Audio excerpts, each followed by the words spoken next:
I shall begin this final lecture on consciousness with a story reported in the Los Angeles Times, July 4, 2006. It's an account of the remarkable recovery of a Mr. Terry Wallace, who awoke from a comatose state 19 years after falling unconscious. Although rare, recovery after prolonged periods in coma has been reported in the medical literature often enough. What is especially unusual in the case of Mr. Wallace, however, is what was found on examining anatomical changes in his brain.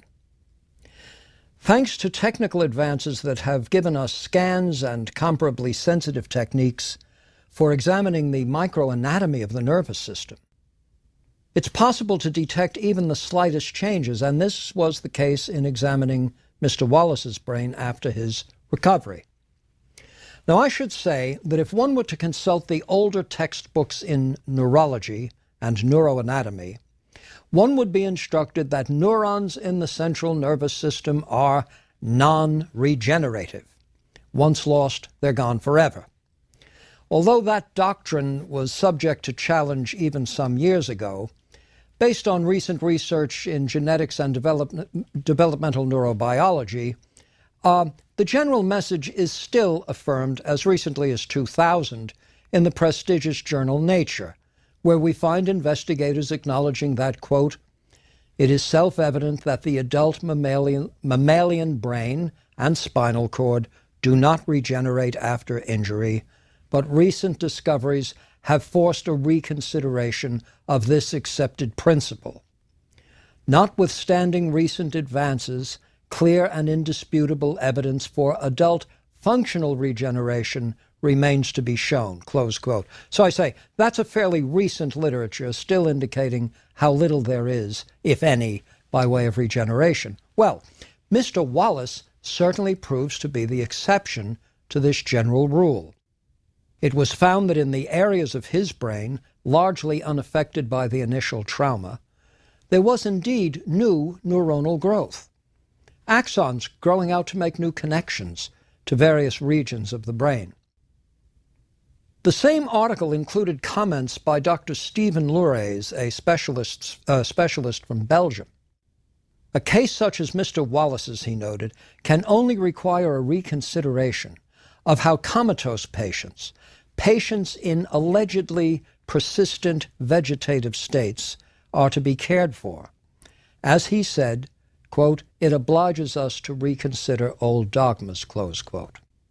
And by the way, even more recent evidence shows that in patients judged to be in a persistent vegetative state, they can have MRI activity based on things they are told to think about even as they lay there motionless. Activity showed by the MRI to be very much like what is shown when conscious, healthy people are given the same mindset. Well, as I say, the medical literature is scarcely silent on recoveries of the sort shown by Mr. Wallace. I might mention just a few vignettes to convey what neurologists, at least the good ones, are prepared to accept as possibilities. There is actually a Coma Recovery Association, chaired by Dr. Mihai Dimitrescu, which maintains records and offers advice in this very area. What is clear is that comatose patients can recover even after months and years in totally non-communicative states. No two cases are alike, so very nearly any generalization is going to be a risky one. One case involving a young woman in her third month of coma, then recovered, only to complain about a doctor who each time he passed by her bed would inform medical residents and interns that she would never wake up. She resented hearing that, though in coma. There are these cases in which comatose patients, on recovering, make clear that they heard most of what was said by those near their beds. Some might recall the case of Brian Kressler, the victim of an auto accident, who was comatose for a year and a half. With good care and with loving and hopeful parents, young Brian began to recover after he was brought home, the process very slow, gradual, but progressive. In time, though confined to a wheelchair, he finally re-entered an active life.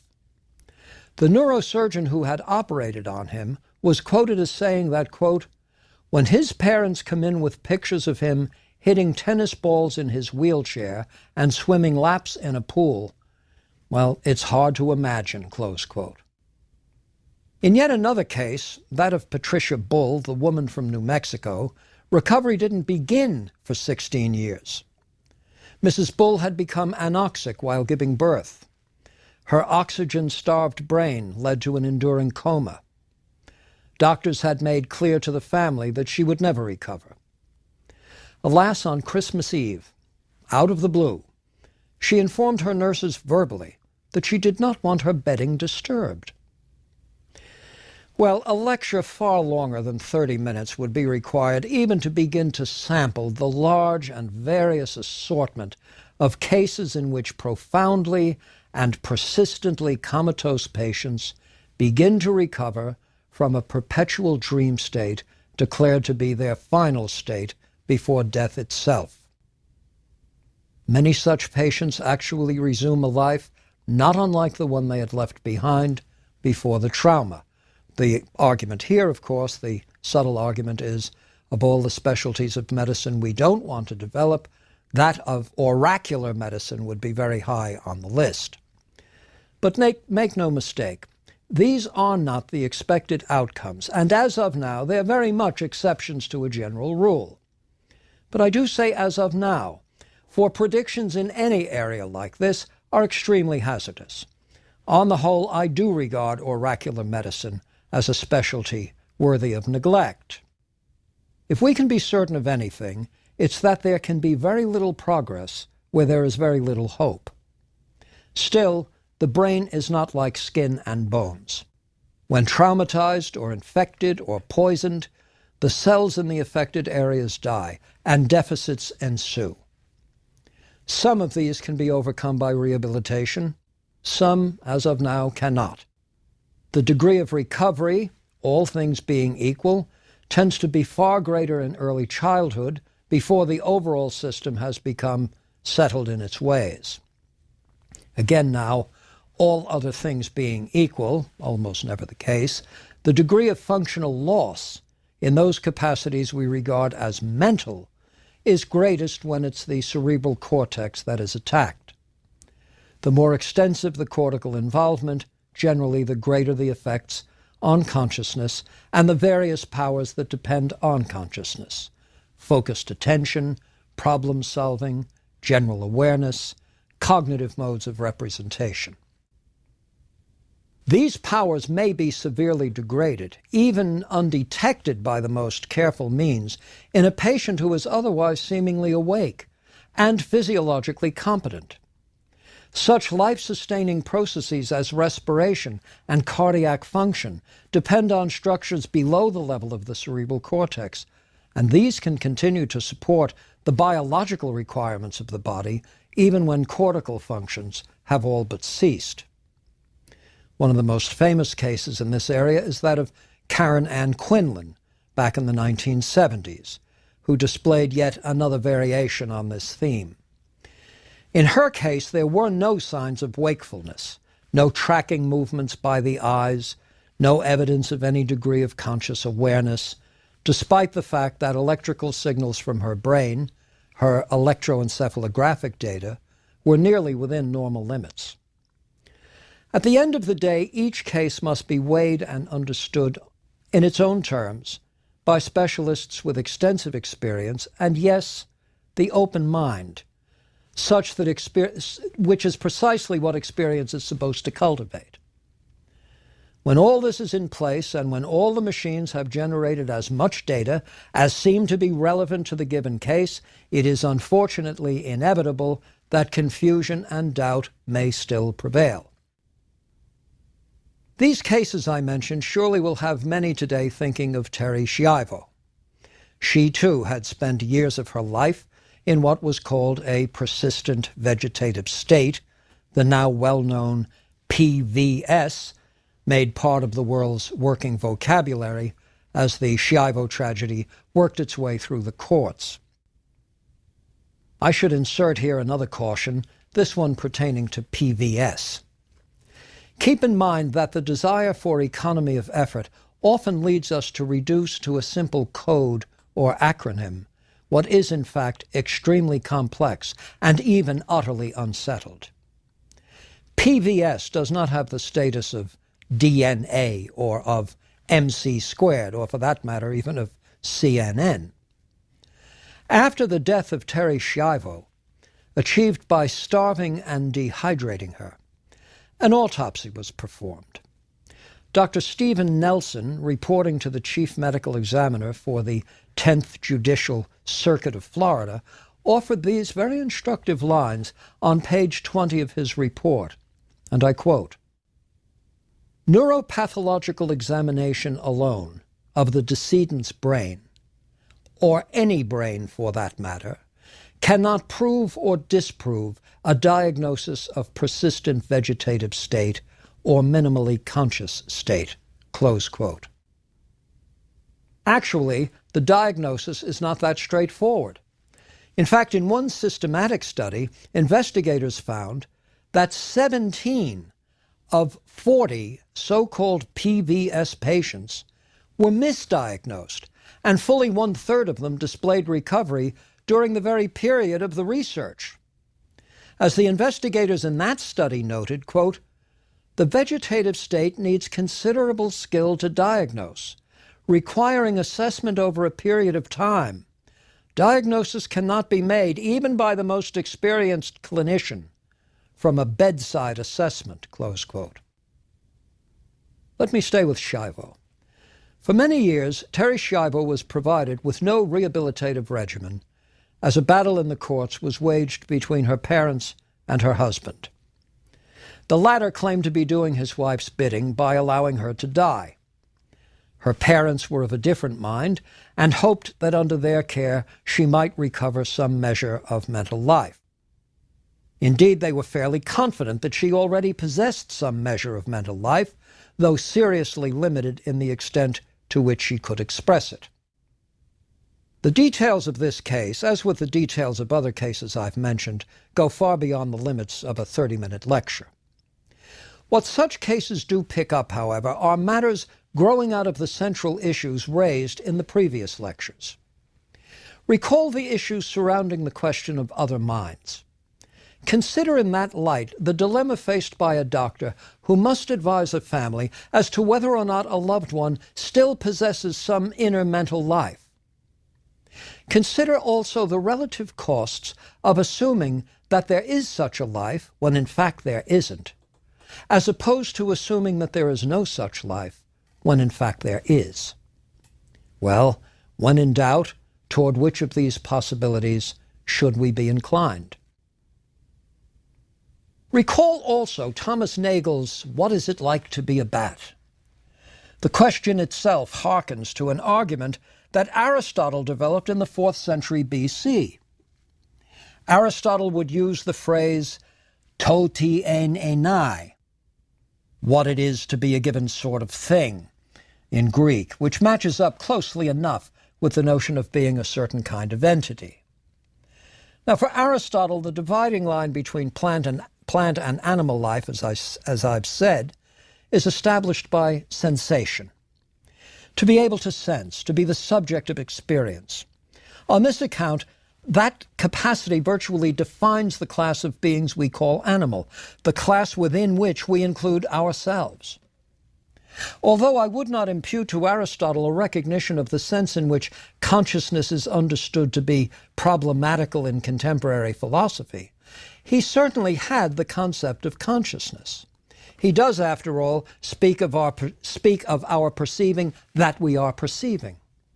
Well, pulling together Aristotle's and Nagel's understandings, we might say that mental states, at least minimally, are states in which something is sensed, if only in the most minimal way. Thus, what it is like to be in a mental state is to be in a state in which something is being sensed. Now, we can proceed from this criterion and offer, as a plausible generalization from it, the proposition that any creature that is the subject of sensation is in a mental state. Moreover, any creature that is potentially the subject of sensation is potentially the possessor of a mental state. Let me put it most economically. The inference would then be that to be the potential subject of sensation is to be potentially conscious, and to be the actual subject of sensation is to be conscious. Is this a sound proposition? After all, any number of sensations, sights, sounds, for example, are present as we dream. Would it not be contradictory to state that a dreamer is conscious? Moreover, there are periods of daydreaming and idle reflection when we seem not to be aware of any specific sensations at all, although we're certainly conscious. Well, I have no ambition to create a new way of speaking or to challenge conventional meanings. It does seem to me, however, that there are important differences between states of consciousness and states of self-consciousness. To the extent that someone in a dream state is hearing sound and seeing sights, I don't know any other way of expressing things than to say that they are conscious of sights and sounds. Indeed, if at this very time they recognize themselves to be the subject of these experiences, then I don't know any other way of expressing things than to say that they are self-consciously aware, though dreaming. I would be prepared to argue that what sets dream states off from waking states is not consciousness per se, but what in metaphysics is sometimes referred to as, here's a 24-carat term, epistemic justification. What we take to be the case in a dream state, what we believe about the happenings as we dream, is without a quality and character of justification enjoyed by things experienced in the waking state. For in the waking state, we can justify our reported experiences. How? Well, by sharing them. Thus, there is an apple on the table, and if you don't believe me, why don't you look? In the waking state, there is at least the possibility of intersubjective agreement. And this is precisely what's lacking in the dream state. Mind you, I fully respect the difference between the two states. I'm no skeptic regarding wakefulness. Therefore, I respect the different senses of being conscious. There is awareness in dream states. There is then consciousness in dream states, as far as I've been able to develop the point. But it is not waking consciousness. It's not the consciousness that participates so essentially in interpersonal life. It's a consciousness stripped of all social uses. Now, why do I tarry on this point? Because I regard it as relevant to issues involving comatose patients, at least the ones who on recovery claim to have heard much during the period of seeming unconsciousness. And I regard the issues involving comatose patients as relevant to fundamental questions in ethics and in moral thought. I mustn't bite off too much here. I will not attempt to answer the fundamental questions, nor will I suggest that these weighty issues admit of simple solutions, or even unarguable ones. Instead, I would hope to rehearse the conventional wisdom on a number of key points and assess just how wise this wisdom is. Perhaps the best starting point here is our understanding of obligations or duties. On what basis are we said to have a duty to others? Presumably, our duties in some complex way match up with or come about as a result of what we are prepared to regard as the rights of others. Indeed, it's a commonplace, though somewhat erroneous, I think, to state that rights and duties entail each other. But there is a relationship between the two. Rights, of course, is a notoriously difficult concept. Jeremy Bentham notoriously referred to natural rights as, quote, nonsense on stilts. This is yet another place, however, where a common-sense approach might be the wiser. Rights, as we are inclined to claim them, and as courts are inclined to honor them, arise from certain vulnerabilities that we have. All other things being equal, I have a right to be secure in my life and in my possessions. I have a right to be spared pain and suffering. Any number of subsidiary rights will arise from these basic ones. The basic ones have to do with the vulnerabilities that comes about as a result of one's very biological and psychological constitution. Again, all other things being equal, we have the duty not to exploit or enlarge or unjustly benefit from the vulnerabilities of others. Their sense of being innocent and non-threatening others is the sense in which we are not to exploit their vulnerabilities. Now, there are occasions in which the rights of others must be sacrificed by the others themselves. This seems to be characteristic of saints and heroes. And there are still other occasions in which rights are lost by others, owing to their abuse of these very rights. However, except in the interest of public safety, or as a means of self-defense, we have a duty to respect the rights of others and to understand that this duty is firm and fixed. Well, we might now consider the general question, just how much by way of biological or psychological function must a creature have to enjoy some measure of respect? And tied to this question is another. What is our duty in relation to the rights of others where those others are incapable of protecting their own rights?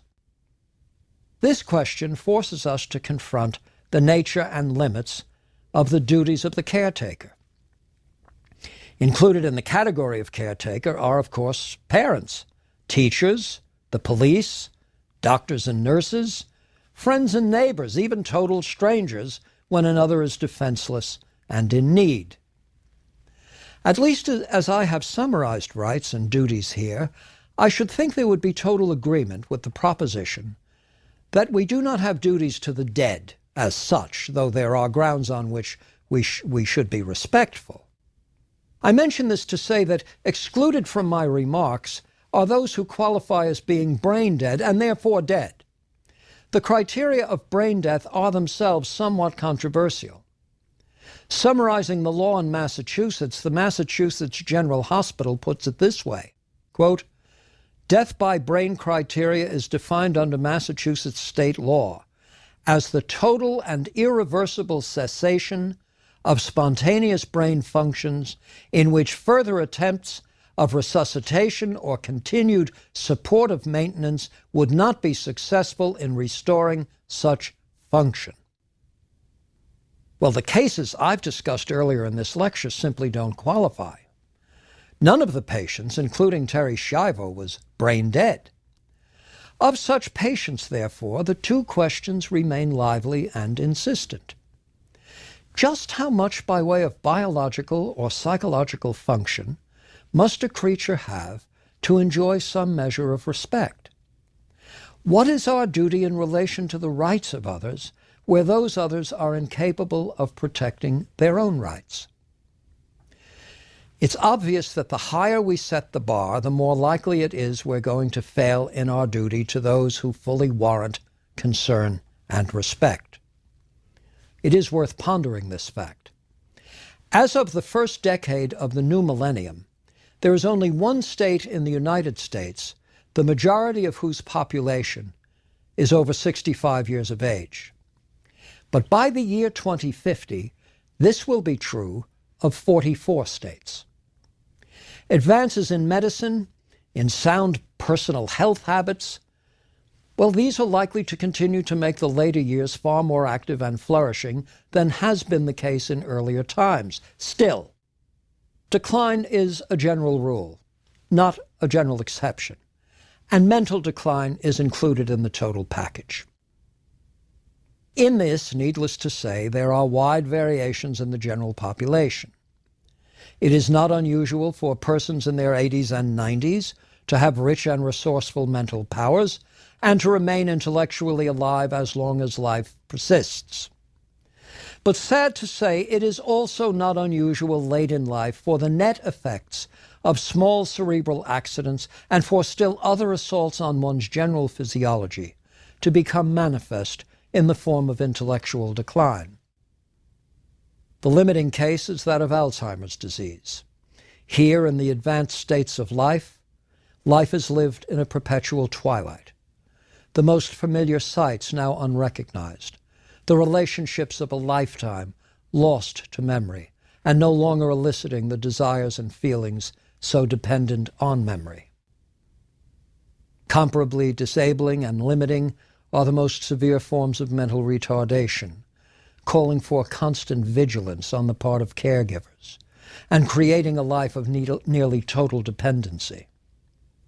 Now, these are examples of conditions that attack what we take to be our most defining attribute, what we take to be the very essence of our humanity, which is to say, our mental life. This much said, not only do the ethical questions not go away, but they return with a vengeance. How many times are we asked to understand such difficult cases in terms of questions of the sort, is this the sort of life you would want to live? As if the answer to that question could settle anything. What of instances in which the patient herself, earlier in life and competent, declared that she wouldn't want to be maintained in such a state of existence? What of instances where someone has actually composed a living will? Here the desires and intentions are set down in black letters.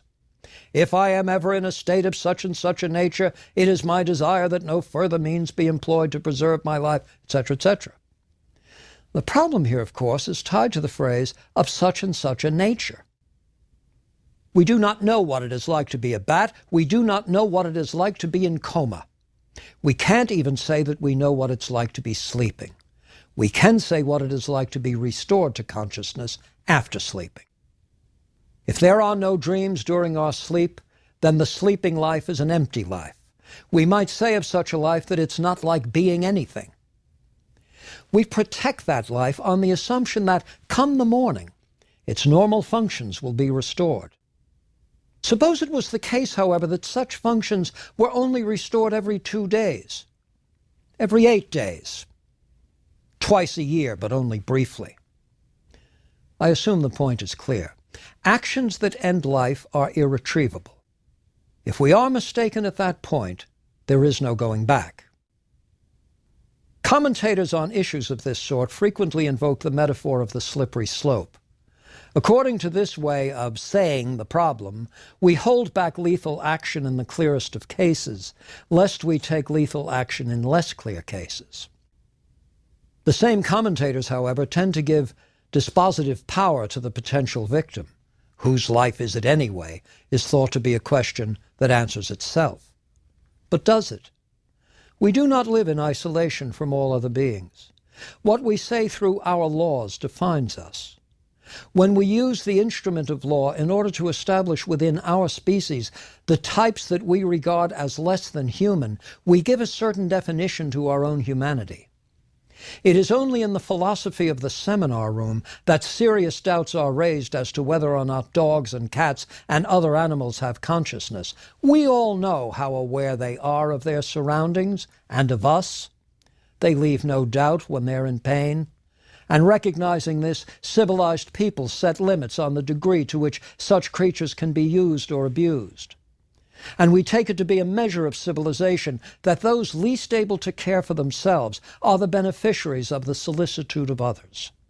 We would not permit the record of our own humanity to be sullied by a willingness to inflict pain and suffering and death on those who, for some inexplicable reason, asked us to do it. We not only care about creatures subject to pain and suffering, we care about our own character.